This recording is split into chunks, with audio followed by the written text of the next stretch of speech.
Hello friends, welcome to my channel. Today we are going to discuss about elasticity of demand.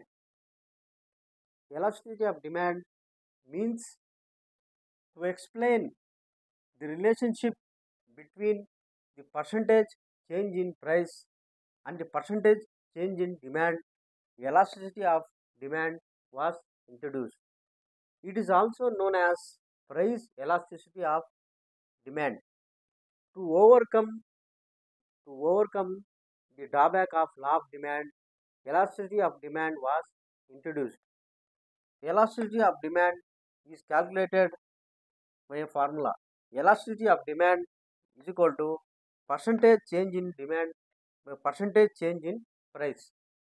This concept is useful to the finance minister for imposition of taxes. This concept is also useful to the industrial minister for nationalization of industries